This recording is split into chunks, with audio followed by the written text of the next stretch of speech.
So, welcome back to another episode of the Let's Chat Derbyshire podcast, a podcast all about mental health, suicide prevention and neurodiversity. Today we're joined by Olivia and we're going to be talking all things allergies, mental health and children and young people. So, welcome. Hello. It's lovely to have you on the podcast. If you don't mind starting off, just giving us a bit of an introduction to who you are. Well, thank you for having me.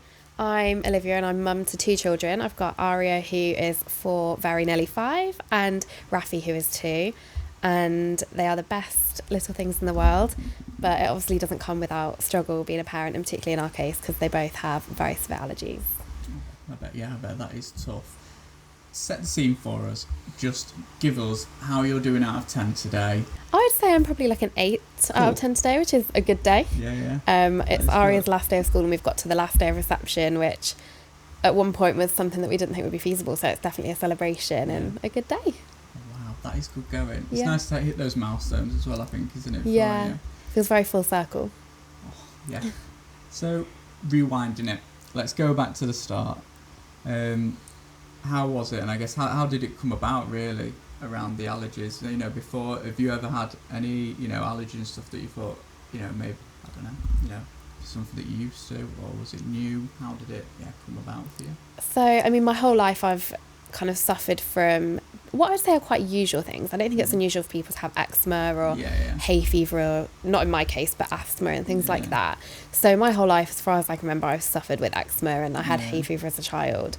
And then going back to when I was 14, I dyed my hair for the first time and I had a really severe allergic reaction where my mum just kind of let me dye my hair, didn't think much of it. All my friends were doing it. She'd made me wait until I was 14 and I just went straight in with the box dye and none of us thought anything of it. Friends had all been okay. My mum dyed her hair and was okay. And I did it and initially was okay and then very gradually started to get itchy. And at that point, I was kind of thinking it wasn't much of a concern. And then gradually over the next 3 days, it developed into a very severe reaction. My eye closed up and I ended up going to hospital. So I had that experience when I was 14. Since then, was absolutely fine. Never really had any food allergies or anything.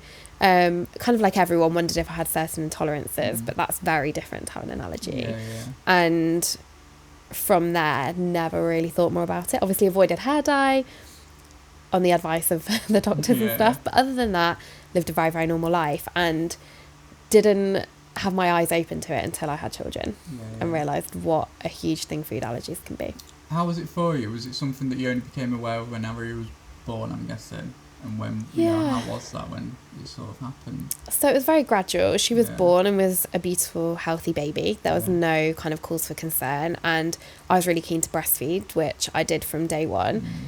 I had a very well-rounded diet. I was eating a bit of everything and had no reason not to. And her skin started to look a little bit spotty and a little bit rashy. Now, babies get rashes all the time. So initially, you're not thinking much of that. Until I started to kind of look into it a little bit more as an anxious first-time mum, as you do, and began to read up on something called CMPA, which is cow's milk protein allergy. And that can have the kind of symptoms that she was having, like the bad skin, bad nappies. Obviously, baby nappies aren't nice anyway, but these were kind of what I would presume was abnormal. But as a first-time mum, you don't really know.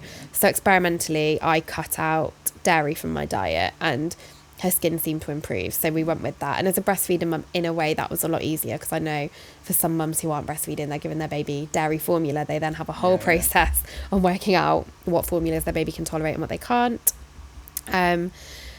So I changed my diet as a breastfeeding mum, made sure she wasn't having dairy in her milk, and her skin started to improve. But that was only the beginning, and then we kind of went on to weaning, and that was a whole other step to kind of manage. How was it for you going through that initial, stage? Because being a new parent, I can imagine is really stressful. We've spoken to other people on the podcast, they've, said how difficult it can be.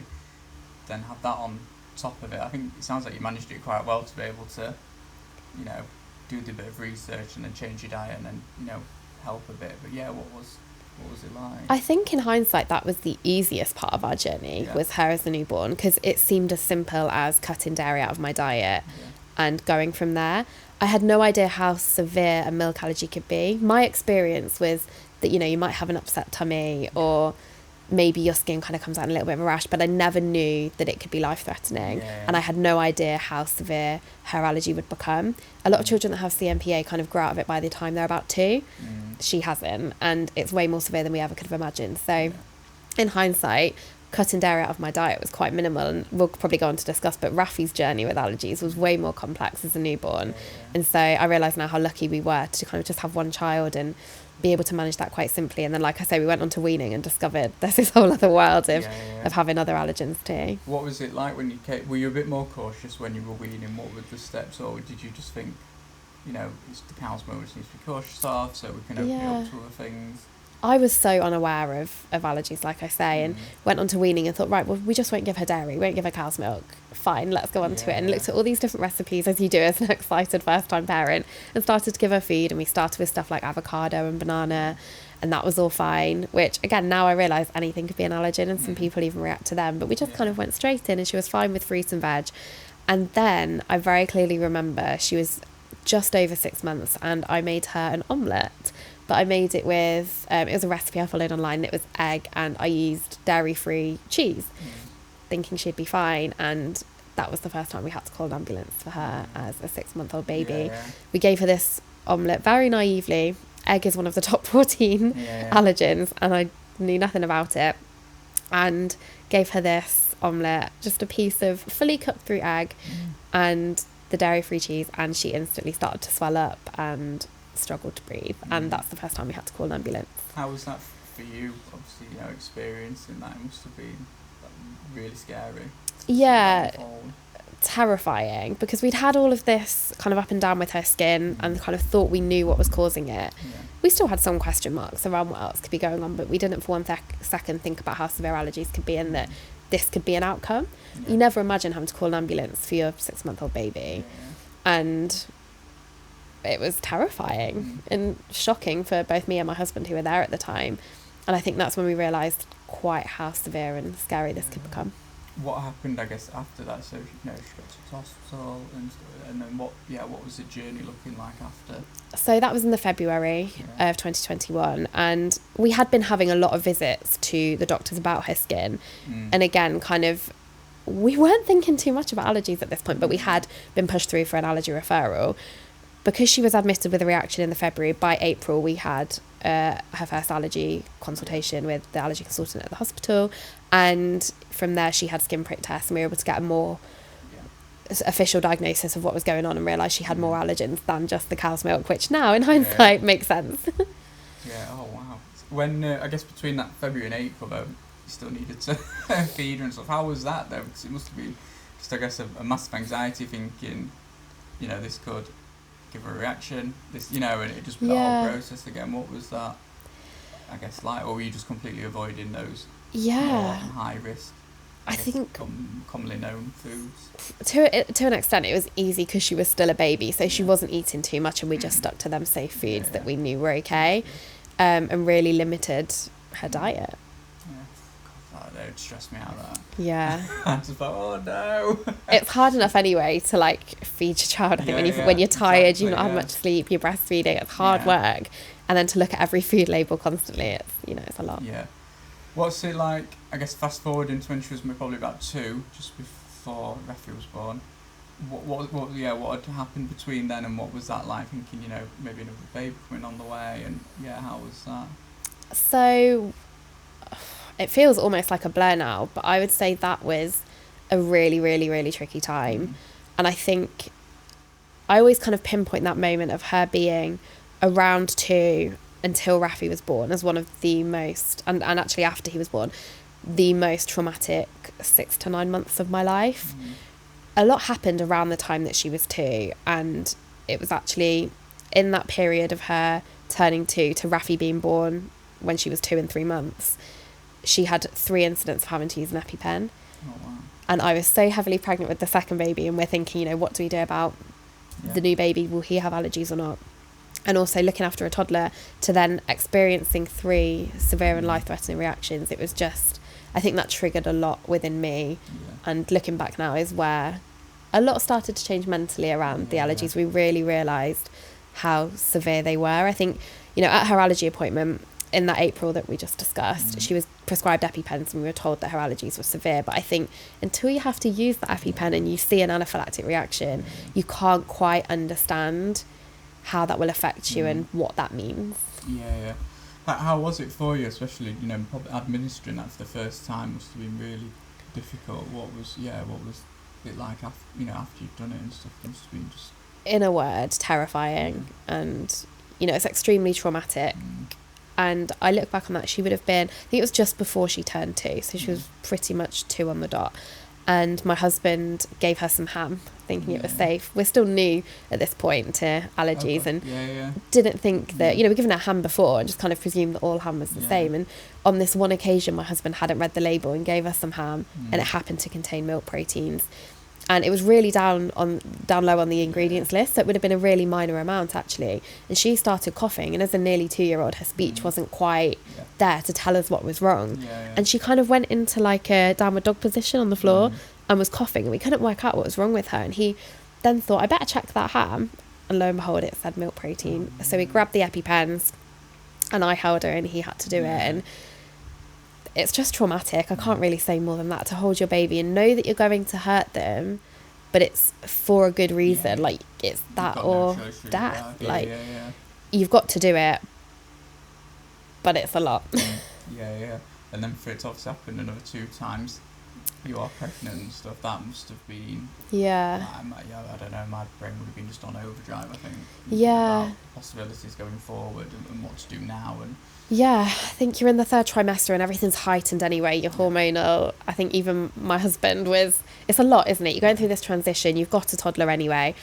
And then suddenly you're in this situation where she had that reaction. And then I think that was in the late summer. And then in the September, we went out with my dad and he'd ordered a coffee with oat milk. And he mistakenly gave her some dairy milk. And that was pure milk. And she had that. And that developed into a really big reaction. It started with a little cough, and suddenly we're calling an ambulance and administering an EpiPen. And again, just terrifying to have to go through that. And then again, it happened in the October of that same year. So it was so many on the backs, and my baby was born at the start of November. So there was a lot going on. And, you know, to give your 2-year-old an EpiPen is just traumatising. What was it like, going into that November period? How did you balance the two, and then how did you look after your own well-being, and how had it been affected over those last 2 years? Did you notice a change? I don't know, and I don't think that I did particularly look after myself. I think I went into survival mode. I think you often hear of people kind of going into fight or flight, and I think I just had to keep going for the sake of my toddler who was going through this really transitional period. Myself, who knew I just need to give birth and the baby's going to be here and we just need to get on with it. And also my husband, like, we just had to keep going. And I don't think I really dealt with the trauma and the aftermath of going through these reactions and then going in to have a baby. And I think, you know, in hindsight, I can pinpoint those reactions, and then having a baby is a really, really traumatic time, because although having a baby is a really happy time, it's a big change and a big toll on your body and your emotions. And I think, you know, all of that happened and I didn't really have the time to process. And it's only since looking back retrospectively, and kind of also with what happened after his birth that we'll go into, and his journey with allergies, I think it's only when you come out the other side of all of that that you start to realise how hard it was and how much you struggled. When he was born, I guess you had a bit more of a base understanding of allergies and stuff. Were you more cautious, or, you know, how did you go about? I went into it completely differently to Aria's birth and having her. I cut stuff out 2 months before he was born, because the thing with allergens is they can stay within your breast milk for up to 4 weeks. Maybe in some cases slightly longer, maybe slightly less, but I gave myself a 2-month period to let anything that I'd been having come through and out of my system. He was then born at the start of November, and again was a beautiful, healthy baby. Nothing wrong on birth. He was born at term. Everything was okay. And then we were very aware of what could happen. So we're looking out for all the signs. I, at this point, was on a very plain diet. I'd cut out all the things that Ari was allergic to. And we're okay. We're doing fine. And then as he was a couple of weeks old, we noticed his skin starting to change. And the alarm bells start ringing. but at the same time feeling a bit confused and a bit stuck, because I've cut out a lot of different things that Ari is allergic to. What could possibly be going on here? And I began to kind of strip my diet back more and more and try and work it out, and we quite simply got nowhere. He was born in the November. By the January, we started to have regular GP appointments to discuss his skin, and from January to March, I think we were at the hospital at least once a week, or at the doctor. We had an appointment of some kind at least once a week, and it just escalated and escalated. And the only way to describe how his skin looked along that period was he looked like he'd been burned all over his face. His skin was red raw, it was weeping. He didn't look like you imagine a baby to look. People compare baby skin to like being the best thing ever, don't they? They say it's so soft and it's so fresh and everyone wants skin like a baby, but in his case he was not like that. He was scaly, he was weeping, he was getting infections all the time, and it got to the point where he wasn't growing and he was considered in failure to thrive. And I was at a loss because I thought I knew what I was doing. I thought I knew all about allergies, and my plan had been to give him a couple of months on having no allergens in my milk and gradually introduce them to work out if he had any allergies. But he was already reacting and I had no idea what to. And I continued to strip my diet back to try and work it out, and we just got nowhere. And then we hit that point of him being considered failure to thrive, and he got admitted to hospital at 4 months old, which is probably the pinnacle of all the trauma. It kind of started with being heavily pregnant and Aria having all these reactions, to then being admitted to hospital with my 4-month-old baby. And again, I just don't think I was really dealing with it at the time. It felt like a bit of a bubble, and we were continuing to go and go and go. And it's only after you realise quite how traumatic that series of events was. Looking back, do you think you can see a decline in your mental health, or do you think you were just that pushing through that wasn't even time for it, and it's only now looking back that you are like... Yeah. Just trauma. I think in the moment, I was completely unaware, and I was just getting on with it for the kids and getting up and doing the day. And I think I had a purpose almost of ringing and making the appointments and going to the appointments and doing my research, and my mind was very focused on just making sure my babies were okay. And then now looking back, I realised the decline in my mental health was dramatic. And since I've had therapy and worked through all of that, it all makes a lot more sense, and I can see what was happening there. But in the moment, you're just fighting to get through it. Yeah, definitely. Wow. So when he was at Mrs. Hospital, how did it feel for you at the time? I guess, I don't know, in my head I'd probably feel a bit relieved in a way, in terms of like, well, at least, he was in a safe space now, and I don't know, you might have found out what's happening, but how was it for you both? It was a bizarre mix of relief in finally being listened to and action being taken, because I'd felt like I'd been fighting for months and getting nowhere, but also devastation that it had got to that point, and complete heartbreak because I'd never been away from Aria for that long, and then I was in hospital for a good few nights with him, so I was navigating that whilst also, I can remember that first night. That's a particularly traumatic memory of them trying to, put a cannula in a baby and go through all the medical procedures. So whilst it was a relief that action was being taken and we could hopefully get some answers, you still got to navigate everything that comes with being in hospital and having a tiny baby and the stuff that's got to happen to him to get those answers. So I was going to say, how did you balance both children as well? That must have put quite a lot of strength. Her allergies hadn't just disappeared, hadn't they? You still had to maintain what she could and couldn't have, and still check the packets and and all stuff like that. So how was that balanced while being in and out of hospital? So that must have put quite a lot of strain on. Yeah, I mean, it was kind of a divide and conquer situation. My husband was at home with her and I was on my own with the baby in hospital, and we luckily had help where my parents could come and look after her while he came in to see us on one occasion. But other than that, it was me and Rafi in the hospital and them two at home. And Ari is a very she likes lots of support from her parents kind of child. She sleeps in our bed a lot and did then. And for mummy to just suddenly be in hospital, that was a lot for my husband to then be dealing with at home as well. And to know that as a mum while you're in hospital, you feel the guilt of not being there for one baby whilst being there for another. And I'm sure that's something I'll navigate for the rest of my life, is the juggle of my attention on both of them. But in that moment, it was particularly tough. And there were times where, because his skin was so infected, we couldn't leave the hospital room, and feeling just like you're really alone in this box and these four walls. And again, you just got on with it at the time, but it was a really, really, really low moment. Yeah, that sounds really tough.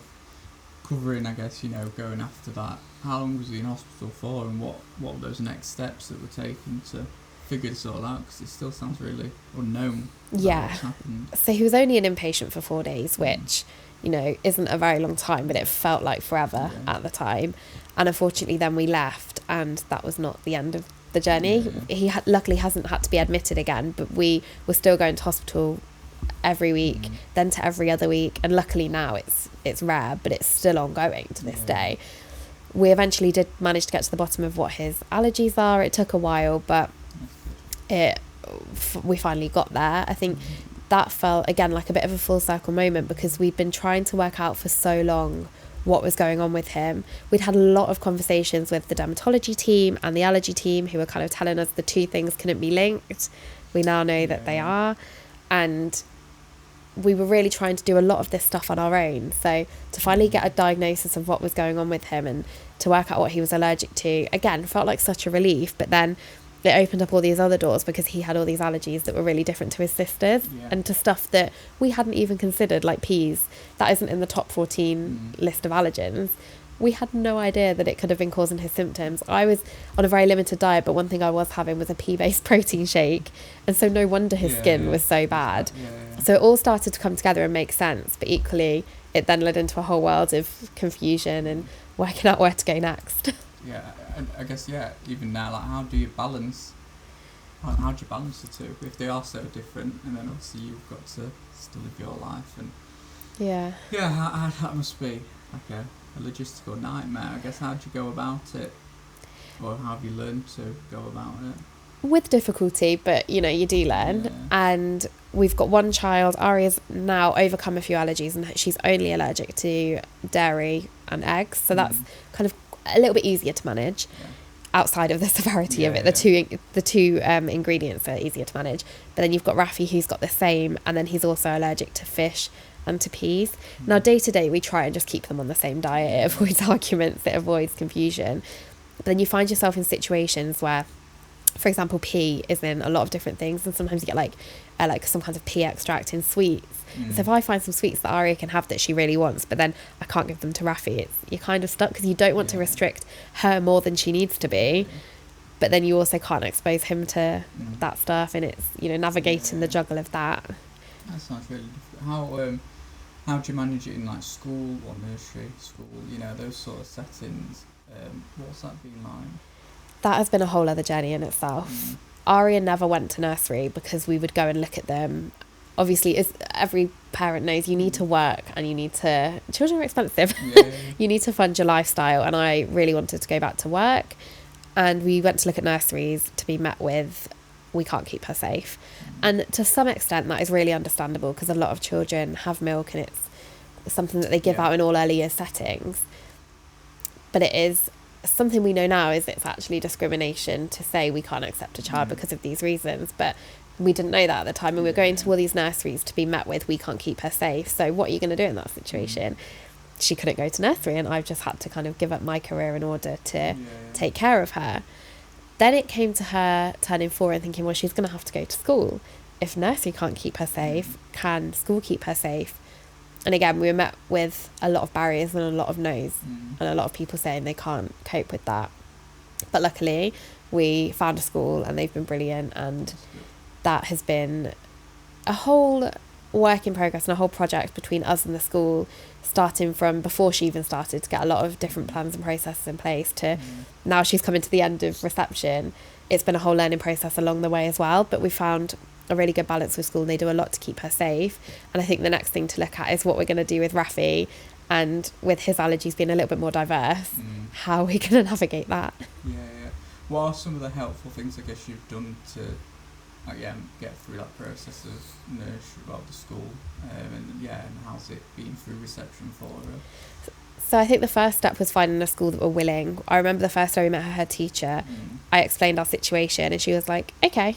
And she was so not bothered in the best way. And I think that's the first thing, is finding a school that are willing to work around things and are willing to change where they're at. Because I think I was surprised at how many people weren't. It was then sitting down with school and looking at the school day and pinpointing where there might be risks. So again, is there milk in the early years settings? Our school just said, yeah, but actually we're not going to do that.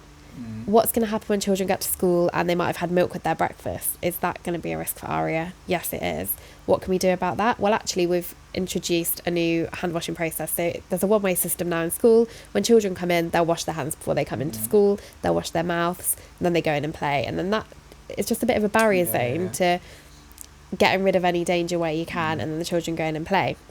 Then it comes to stuff like school dinners, and her dairy allergy particularly is airborne. So what school have done, and Derbyshire County Council have done, the catering service, we've all sat down and had a big meeting, and they've minimised the dairy in the menu.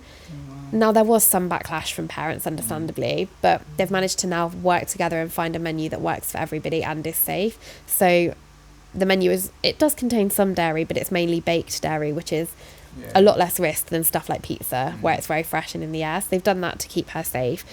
So now she'll take a packed lunch, she'll sit with the school dinner children, and then the packed lunch children sit somewhere separately, because obviously you can't dictate what people send in with their children. So there are dairy and packed lunches, but again, that's managed separately, and the school were willing to make that change and allowance to keep her safe. And then everyone washes their hands when they come in from lunchtime, and it's very contained. And I think that's kind of the best thing that they can do. And the school now has specific dairy-free zones. So there are certain areas where no dairy is allowed, and then there's a couple of areas that Aria can't go in.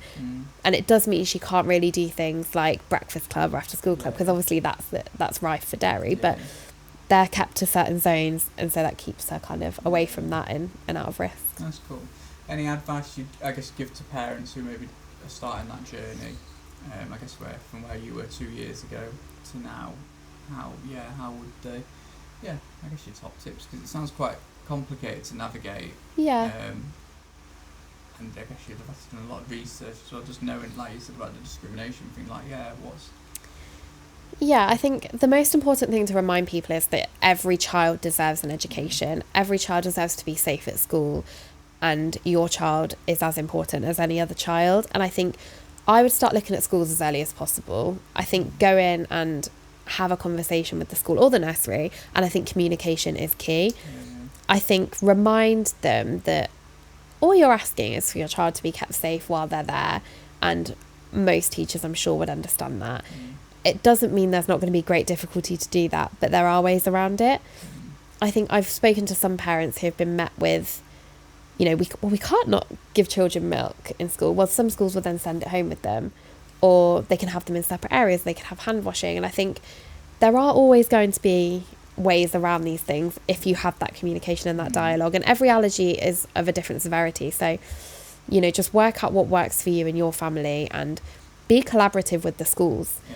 And I'm sure if you speak to enough schools in the area, you will find one that fits with your needs. And there's a lot of great resources out there. I think the Benedict Blythe Foundation is a great place to look if you're looking at your children starting school. The Natasha Allergy Foundation have just launched Allergy School. There's so much out there, so many resources, so many people that will be willing to help and provide information for you, that research and communication are probably my two main things. Yeah, sounds like we'll pop some links, I guess, in the description as well, just so people can click into it. I think that would be really useful. Yeah, absolutely.